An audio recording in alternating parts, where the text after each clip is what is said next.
everyone, I'm Jen and I'm here with Regina. Hi. We are 3B in New Mexico and we are going to work on Mayurasana. Mayurasana is a really challenging arm balancing posture from the second series of Ashtanga Yoga.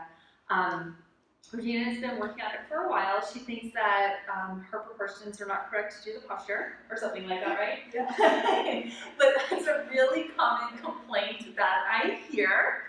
And some people maybe have better proportions than others for it, but I think there's a lot of different ways that you can start to work this pose. And I just saw Regina do it, and it actually looks like she's pretty close. So I'm going to try to offer her a few suggestions, and we will see what happens.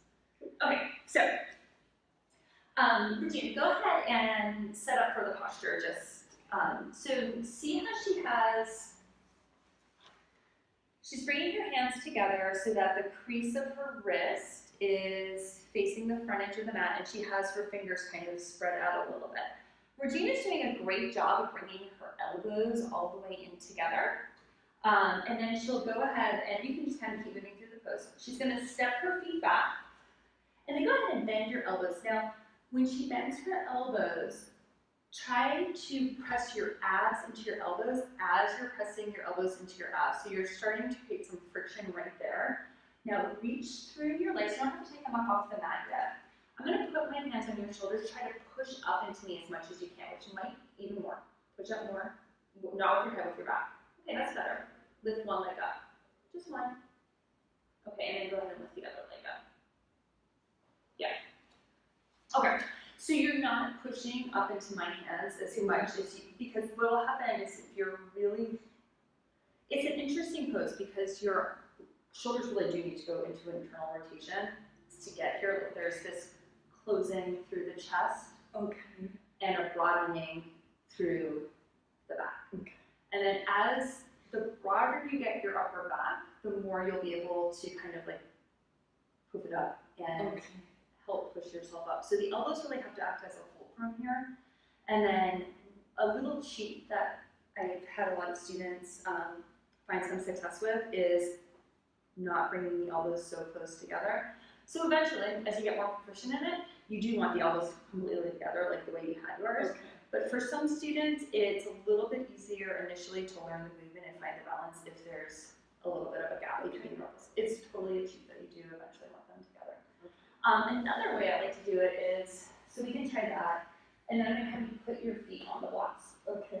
or on the block, to get you a little bit more balance. Now, when you extend your legs, you want to have like a full reach and a full extension through your leg like you were doing Shalabhasana legs. So the glutes are active, the hamstrings are active, and you're reaching through the ball of the foot. So there's like this internal spiral of the legs. So because when you inner spiral, you're going to hug the midline a little bit better than if you're opening up, if you're externally rotating and you're kind of going away from your midline. So try to press through the ball of the foot and feel this connection all the way up the inseam of your leg. Okay. And then the hamstrings and the glutes stay super engaged throughout. That's good doming of your back right there. So let the shoulders pull in. Okay. And let's get your feet on this block. And then go to your toes, so because I think you're going to be a little bit more active. Yep. Good. Okay, push up as hard as you can. Try to lift one leg. Ooh. What happened there? Did you? I just collapsed. Okay, but that actually, I thought your legs looked really good. Yeah, I was getting a little more of the doming back. The back looked good. Yeah. Okay, so let's just try it one more time. Another way I would sometimes have some students cheat as they're learning it, I shouldn't say cheat, but modify, would be to strap their arms together. Oh, okay. We can actually try that. Do you know where the straps are? Yes, I do.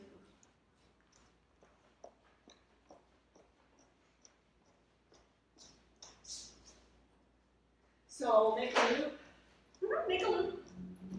And eventually you want to work away from using a lot of props, but I do think props can be a really great tool to helping your body learn the shape and helping you pattern to that. And then once it's more familiar in your body, you don't need to use them so much. So you would make it fairly tight because you don't want to let yourself do this. You're trying to keep it in. So let's see how I can tighten it up for you. But here, go ahead and put your, so that's going to be too wide. You're pretty little. So this is an experiment. We'll see how this goes. Of course, I haven't seen you practice for like 3 years, so. How does that feel? Like snug but not too snug? Okay.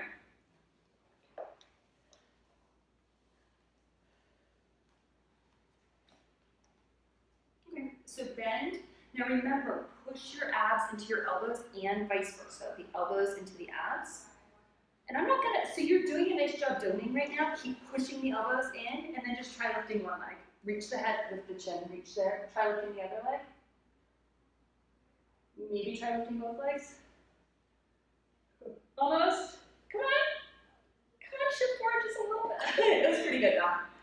So I think if you were with me on my march room, I'd probably just leave you there for a little while. I mean, we could try finding the resistance there again, but that I think maybe was better because you didn't fall And I got a little bit of So a lot of it is with Mayurasana and a lot of the poses in second series, they really work your central axes. So a pose like this, you gotta hug everything in to your midline, but then at the same time, you need to be like reaching through your head and reaching through your feet, so you're kind of maximizing the length. Okay. And then as the elbows, glutes, and hamstrings are lifting. Okay.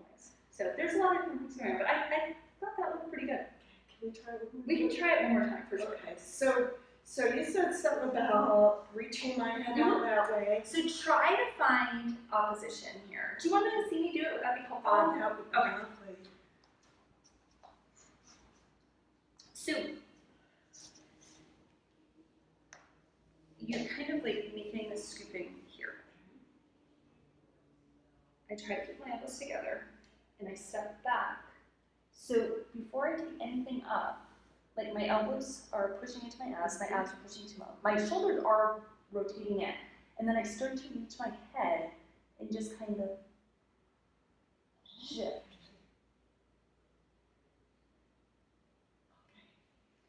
So and then, I can't talk during it, but so as I'm shifting my head forward a little bit, I think of my elbows as being a bit of a fulcrum, and then I'm trying to lift my legs in the other direction so that everything's kind of, from my midsection, my legs are going in one direction, and my face is going in the other direction. Okay. And I noticed your forearms didn't I get keep very going forward. far, but they didn't get too far parallel. No. I mean, there's a little bit of a movement of the angle opens a little bit there, but yeah, it's kind of hard to go too far. Yeah, sure. Do you like the feet on the block? Is that I good? do. Okay. I do. Okay, so I'll set it up for you that way again. Okay, so you strap yourself all in, only until you don't have to. Get that real doing at the back. Okay, I'm gonna help you get your feet on this guy. Okay, now squeeze the legs, squeeze here, glutes, reach, keep pushing, squeezing. We lost the strap, but I think that's okay. Just try shifting forward and reaching through the feet. Reach through the feet and lift up. Lift, just go. Ah! Almost done. So it looks pretty good. I think it's just going to be kind of some trial and error, maybe falling a few times, but also really lifting up with the legs more. Like really glutes and hamstrings. Okay. And the doming of the back helped. The doming in the back looks good, and I think the strap maybe helped you get a little bit more of that doming.